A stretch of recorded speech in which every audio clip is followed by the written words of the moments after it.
Welcome students. आज फिर से हम अपने चैनल पे एक नए टॉपिक के साथ आपके साथ इंट्रोड्यूस हो रहे हैं और ये टॉपिक हमारे 12th बोर्ड के पॉइंट ऑफ व्यू से या जेई के पॉइंट ऑफ या नीट के पॉइंट ऑफ व्यू से काफ़ी इंपॉर्टेंट टॉपिक है। उस चीज़ को समझे। Properties of conductor.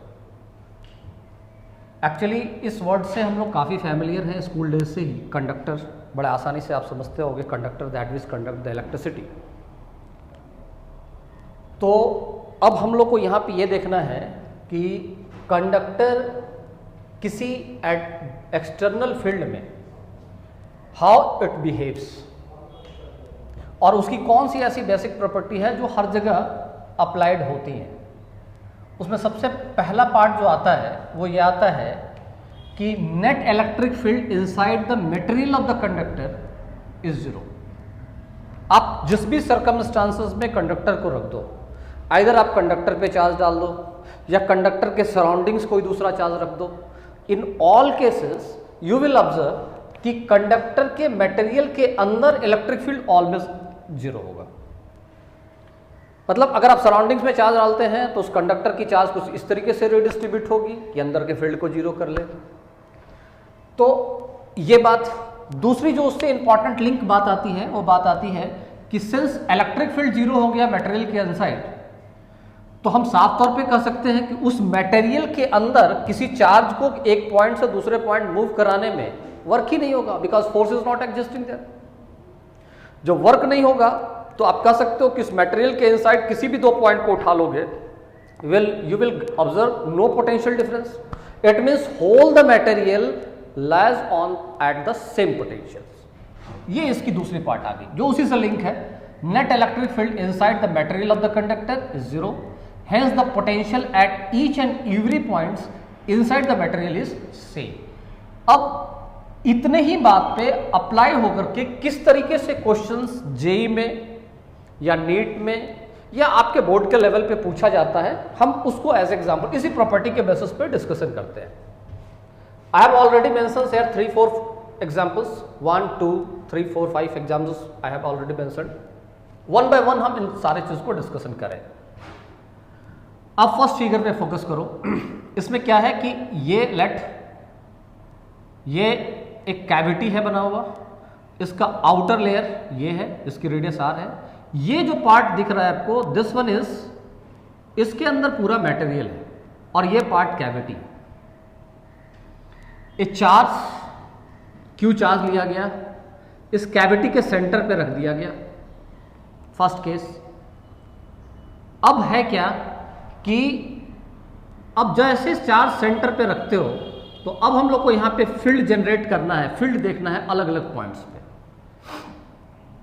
तो इसमें हमने एक पॉइंट कंसीडर किया जो आउटसाइड है और दूसरा पॉइंट कंसीडर किया जो इनसाइड द मटेरियल है।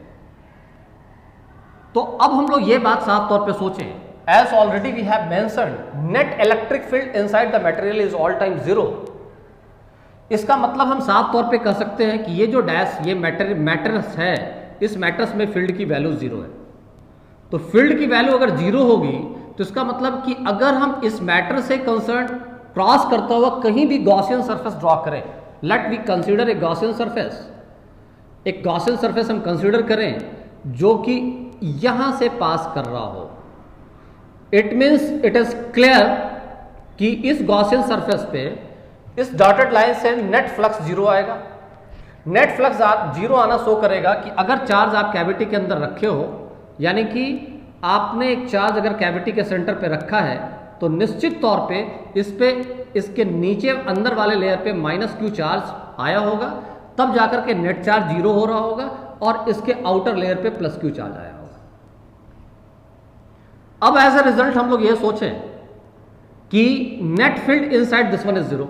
अगर आप साफ तौर पे सोचोगे तो यहां पर की फील्ड जीरो हो रही है। अब इसमें हम अलग अलग पॉइंट सोचें। अगर हम कोई पॉइंट ले लें, पॉइंट ए, और इस पॉइंट ए पर अगर हम चार्ज को सेंटर पर रखें और पॉइंट ए पर की इलेक्ट्रिक फील्ड सोचें, electric field eight the point A, तो आप कंफर्म मान के चलो कि इस प्लस क्यू और इस माइनस क्यू का जो इफेक्ट बाहर आएगा किसी भी पॉइंट पे, यानी कि charge inside the cavity and the charge arised at the inner layer of the cavity, इन दोनों का कंबाइंड इफेक्ट बाहर के किसी भी पॉइंट पर 0 होगा। फिर से हम रिपीट कर दें, जो चार्ज आपने कैविटी पे रखा है, कैविटी के सेंटर पे रखा है, और जो कैविटी के इनर लेयर पे चार्ज प्रोड्यूस हुआ है, इन दोनों की कंबाइंड इफेक्ट इससे बाहर, कैविटी से बाहर किसी भी पॉइंट पे 0 होगी in sense of field as well as potential. Field भी 0 आएगा, पोटेंशियल भी 0 आएगा। इसका मतलब है कि अगर हम electric field eight the point A सोचें, जो पॉइंट ए आउटसाइड है, and let this distance is, मान लो कि ये OA डिस्टेंस जो है, ये OA डिस्टेंस को मान लो this one is x and this x is greater than r, तो आप कंफर्मली कह सकते हैं कि इस पॉइंट पर इलेक्ट्रिक फील्ड जो आउटसाइड चार्ज आया है उसी के कारण आएगा, and this electric field will be what, kq upon x square, as well as potential at A will be also kq by x। मतलब आप यहां पे कंक्लूड ये कर सकते हो कि effect of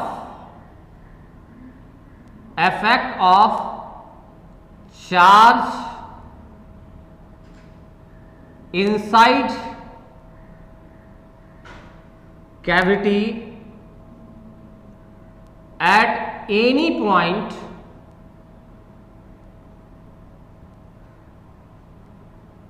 outside the cavity is 0। ये 0 होगा इन term of field and potential, in term of field and potential. ये ऑल टाइम आप इसको एक यूनिवर्सल ट्रुथ मान सकते हैं। इन term of field and potential एक यूनिवर्सल ट्रुथ मान सकते हैं कि ये चार्ज इसका आउटसाइड किसी भी पॉइंट पर फील्ड और पोटेंशियल 0 होगा। तो आप आउटसाइड पे आप ये आराम से लिख सकते हो।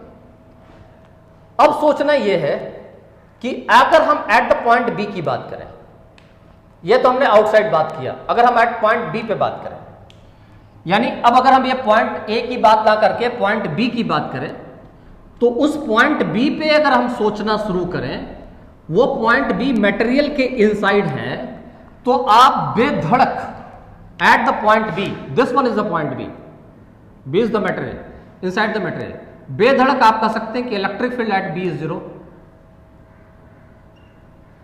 As well as since B is a part of the material.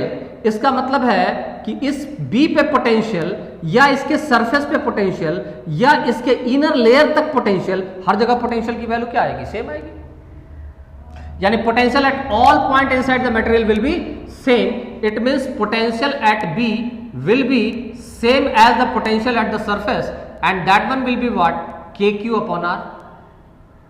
ये बात हम लोग पॉइंट बी को अगर हम कंसीडर करके चले तो। अब तीसरा एक पॉइंट और हो सकता है, वो पॉइंट हो सकता है कि अगर हम एक ऐसा पॉइंट लें जो कैविटी के अंदर हो, यानी कि हम late this one is the point C,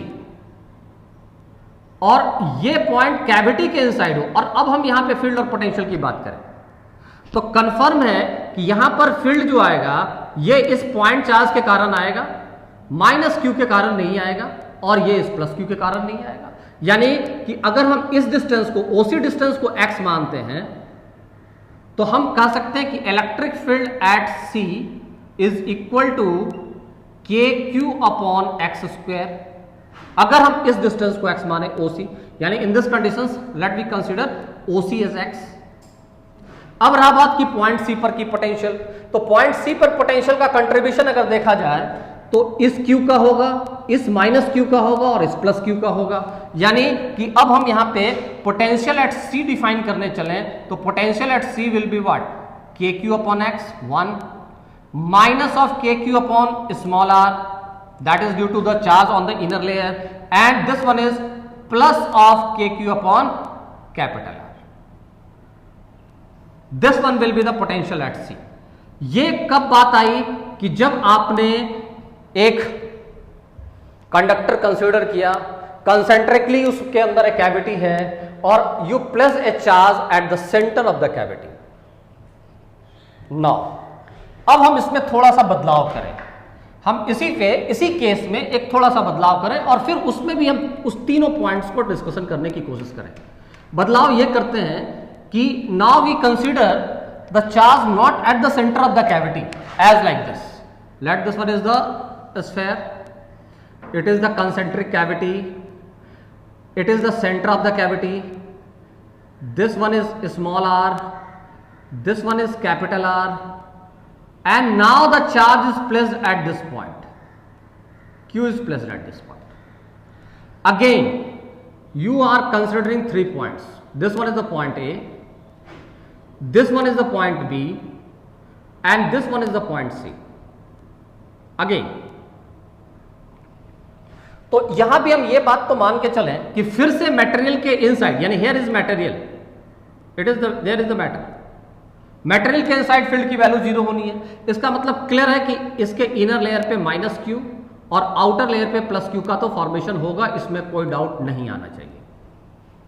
दूसरी बात अब सोचना यह है, अगर हम पॉइंट ए की बात करें तो जैसा हमने स्टेटमेंट पहले ही देखा था कि कैविटी के इनसाइड कोई चार्ज और कैविटी के इनर लेयर पे आने वाले चार्ज का contribution in term of field as well as an potential at outside point will be 0।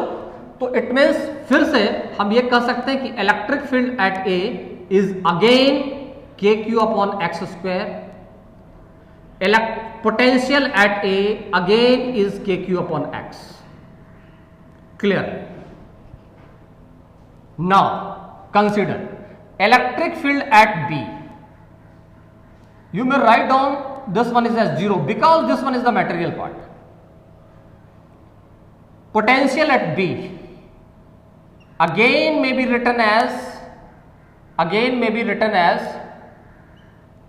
KQ upon R because ये B point इसका इफेक्ट इस पे नहीं मिलेगा।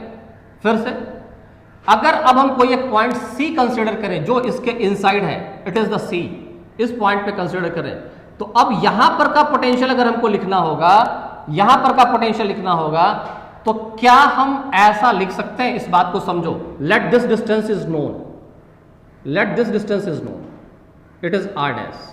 तो क्या ये ऐसा लिखा जा सकता है KQ upon R dash minus of KQ upon R, KQ upon small r plus KQ upon capital R, may it be write down और नॉट? ये पोटेंशियल एट C, क्या ऐसा मेंशन हो सकता है? इलेक्ट्रिक फील्ड एट C तो clear होगा कि electric field at C only due to this one, यानी अब electric field at C will be due to this one. अब ये सोचो कि potential at C will be KQ upon R dash, this one is, ये term जो निकल करके आएगा, क्या ये लिखा जा सकता है? इस बात को सोचें। Absolutely no. KQ upon R dash point charge के कारण आप लिख लिए, लेकिन माइनस KQ अपॉन R नहीं लिख सकते हैं बिकॉज कि अब इसके इनर लेयर पे जो चार्ज का डिस्ट्रीब्यूशन है वो यूनिफॉर्म नहीं है। तो जब यूनिफॉर्म नहीं है तो आप इस चार्ज का कंट्रीब्यूशन यहां पे पोटेंशियल के रूप में नहीं ले सकते हैं।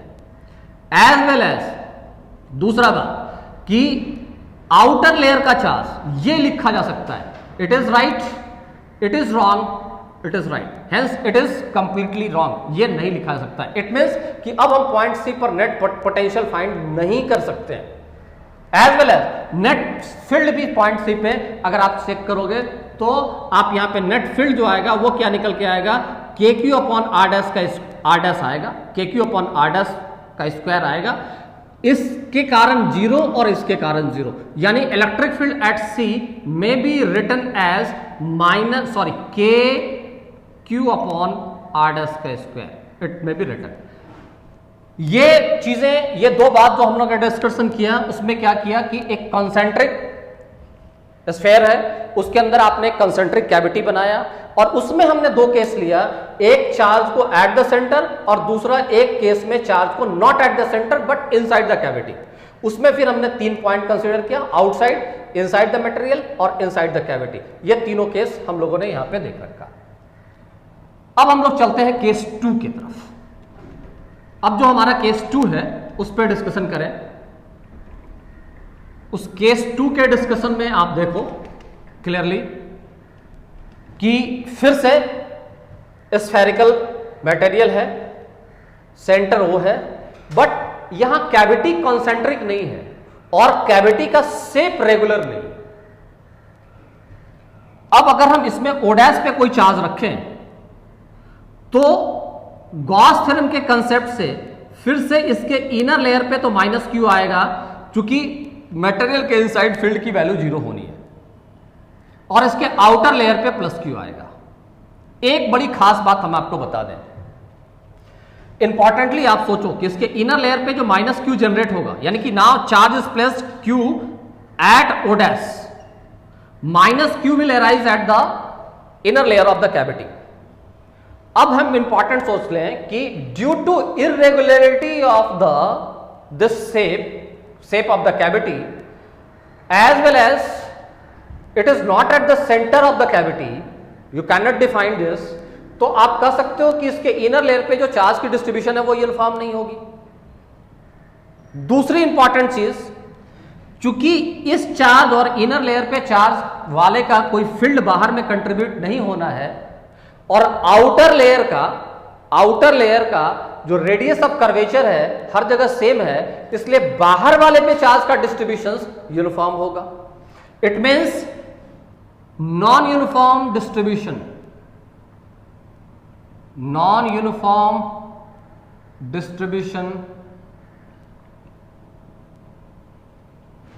Over inner layer of cavity, inner layer of cavity, but the charge over outer layer of conductor, layer of conductor is uniform because of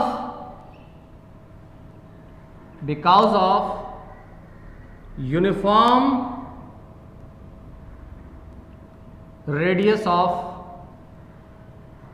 curvature, right. और दूसरी एक इंपॉर्टेंट बात और भी सोच लो कि अगर चार्ज को कैविटी के अंदर ओ डैश पॉइंट पे ना रख के किसी दूसरे पॉइंट पे भी रखो तो भी इसके इनर लेयर पे माइनस क्यू ही आएगा। इनर लेयर की डिस्ट्रीब्यूशन इफेक्ट होगी, आउटर लेयर की डिस्ट्रीब्यूशन इफेक्ट नहीं होगी। इसका मतलब साफ तौर पे जैसा स्टेटमेंट हमने पिछले एग्जांपल्स में भी दिया है कि अगर चार्ज को आप इनर लेयर पे सोचते हैं, मतलब कैविटी के अंदर रखते हैं, तो कैविटी के इनर लेयर पे आने वाला चार्ज और कैविटी के अंदर रखे गए चार्ज, इन दोनों का कंबाइंड इफेक्ट बाहर किसी भी पॉइंट पे 0 होना है। तो इसका मतलब है कि वो बाहर के चार्ज के डिस्ट्रीब्यूशन को इफेक्ट नहीं करेगा movement of the charge inside the cavity. अब बात आती है पॉइंट ए, पॉइंट बी, और एक कोई कैविटी के अंदर भी पॉइंट ले लें सी। तो अब हम लोग ये सोचें कि क्या पॉइंट ए, अगर हम ये मान लें कि OA is X, it is greater than R, तो अब electric field eight A, clearly cavity के अंदर ये वाला है नहीं, सिर्फ क्या रह जाएगा KQ/X²। Potential at A obvious है KQ/X, कोई प्रॉब्लम नहीं। अब आते हैं पोटेंशियल एट B और field at B। Field at B certainly 0, it is the point B well inside the material. Potential eight B exactly वही होगा जो मटेरियल के अंदर हर पॉइंट पे होगा, तो जो सरफेस का होगा that one will B KQ/R, clear.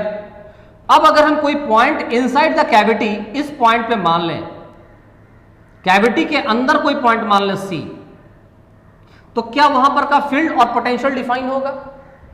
Clearly देख लो, क्योंकि कैविटी की शेप डिफाइन नहीं है, इसका मतलब है आप उस पॉइंट पे, इनसाइड पॉइंट पे आप पोटेंशियल डिफाइन नहीं कर पाओगे। हाँ, फील्ड जरूर आप कह सकते हो कि अगर आपके इस पॉइंट चार्ज, क्योंकि यहां पर जो फील्ड आएगा वो फील्ड सिर्फ O डैश पे रखे हुए पॉइंट चार्ज का आएगा। यानी अगर हम कोई पॉइंट C मान लें जो कैविटी के अंदर है, तो वहां पर का फील्ड जो आएगा वो सिर्फ इस पॉइंट चार्ज का आएगा। इट मींस कि that one will be electric field at C will be defined as KQ/X², where X is distance from O dash C, and potential cannot be defined because of irregularities. It is the example 2, जिसके अंदर हमने material लिया, cavity बनाया, but cavity की shape irregular है। अब हम चलते हैं थर्ड एग्जाम्पल पे। अब हम लोग इस थर्ड एग्जाम्पल को देखें।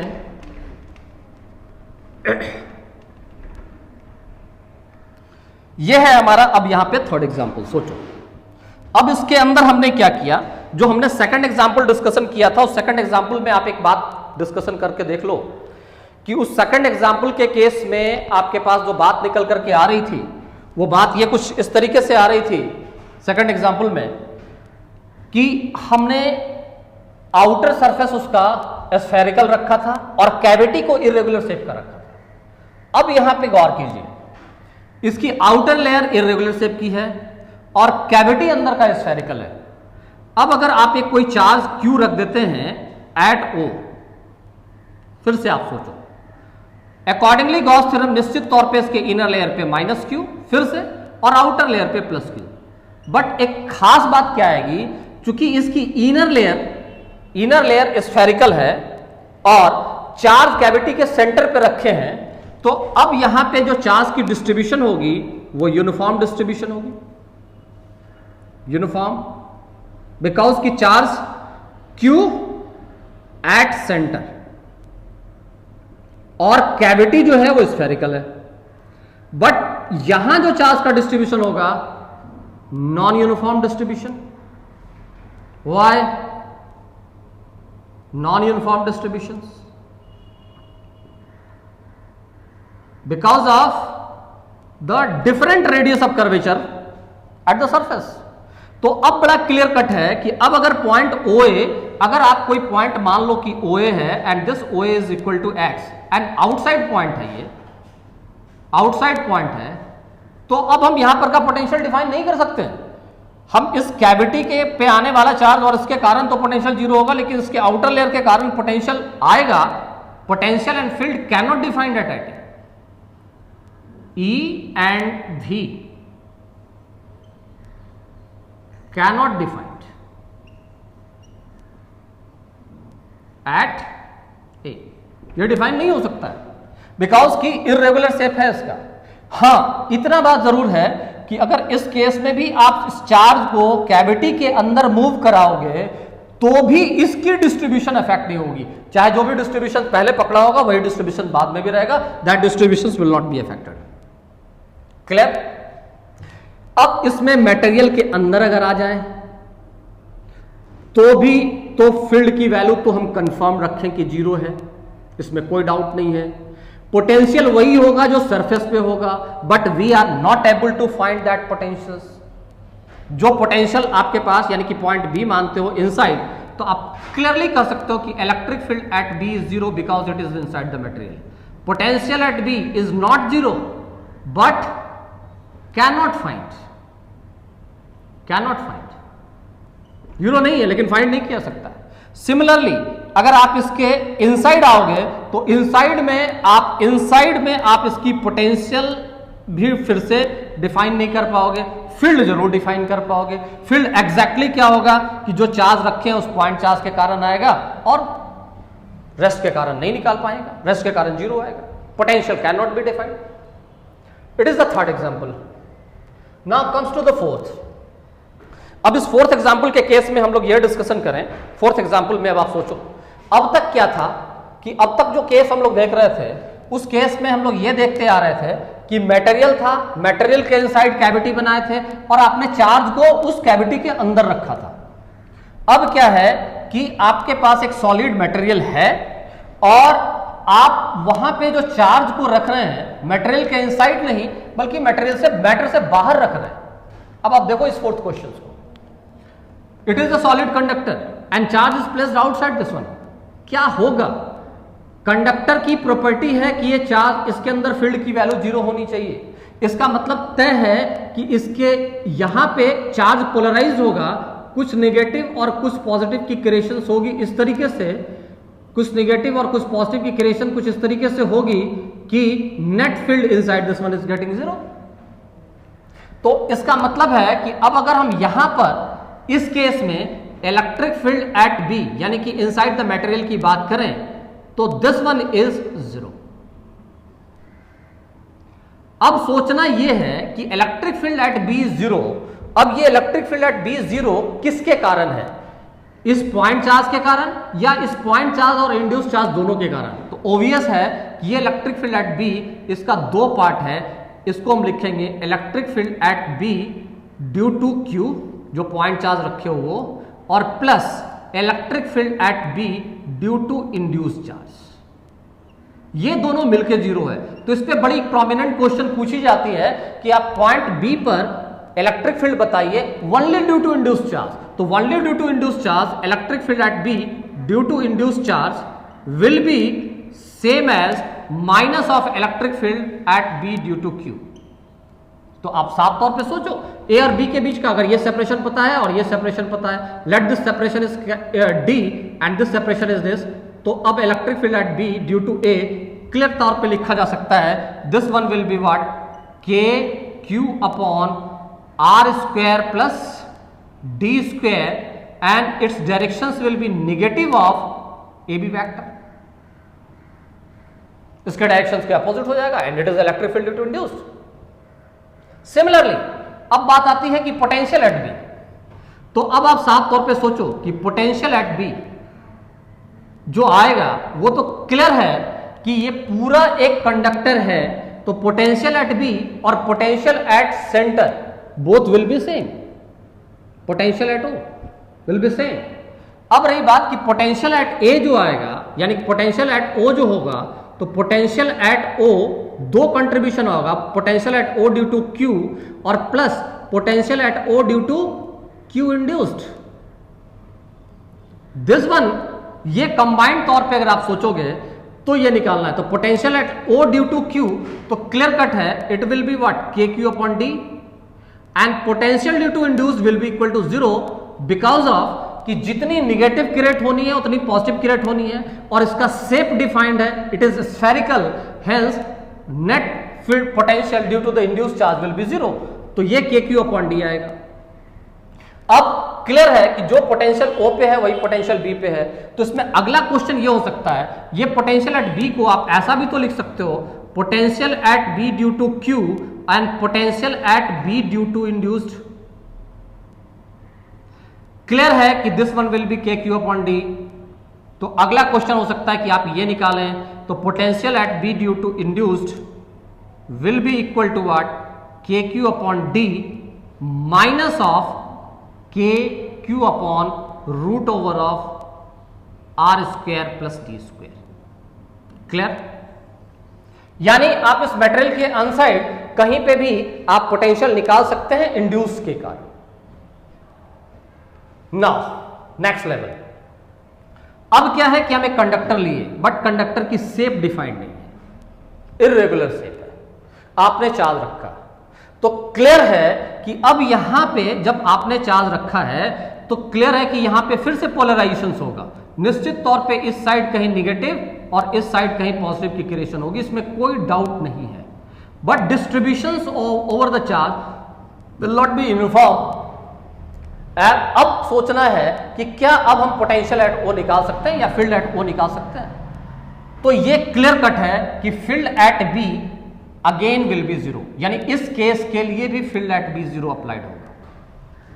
फिर से हम ये लिखेंगे, field at B due to Q plus field at B due to induce. Obvious, फिर से ये डिस्टेंस अगर डी और आर रखा गया तो अगेन ये चीज अप्लाइड होगा, यानी कि this case is also applicable for this. But अब potential at B is potential at O, clear? Potential at O due to Q and potential at O due to Q induced, ये भी clear. Potential at O due to Q is K Q by D, ये भी clear. But it can not be find because कि यहां पे जो charge का distribution है, जितना पॉजिटिव है उतना नेगेटिव है, ये क्लियर है। बट हर एक चार्ज की दूरी वहां से सेम नहीं है, इसलिए आप यू कांट से कि ये पोटेंशियल जीरो होगा। हेंस इसलिए अब इसके आगे का जो पार्ट है यहां पे इस केस में अप्लीकेबल नहीं हो पाएगा। You can't find the potential at B only due to induced. Only due to induced आप फाइंड नहीं कर पाइएगा, as well as net potential at B भी फाइंड नहीं कर पाइएगा अगर आपके पास ये शेप इर्रेगुलर रहा तो। ये फोर्थ केस। अब हम एक लास्ट और फिफ्थ केस देख लें। इस केस को, हाँ ये बात क्लियर कट है कि अब इतनी सी बात, अगर कंडक्टर के कैविटी के इनसाइड रखा गया चार्ज या कंडक्टर के बाहर रखा गया चार्ज, आप इतनी बात अगर समझ लेते हो तो आप कोई भी जेई की आर्काइव निकालो या फिर आप नीट का आर्काइव निकालो या आप अपने बोर्ड लेवल पे जाओ, कहीं भी आप इस तरह के क्वेश्चंस को सॉल्व कर पाने में सक्षम होंगे। ये केस आप देखो, इस केस में क्या है कि हमने कैविटी भी बना दिया और एक चार्ज बाहर भी रख दिया। तो चार्ज की एक सिंपल प्रॉपर्टी आप ध्यान रखो, पहले से भी पढ़ते आए हो, एडिटिविटी, या इलेक्ट्रिक फील्ड में आते हैं तो हम लोग सुपरपोजिशन पे जाते हैं।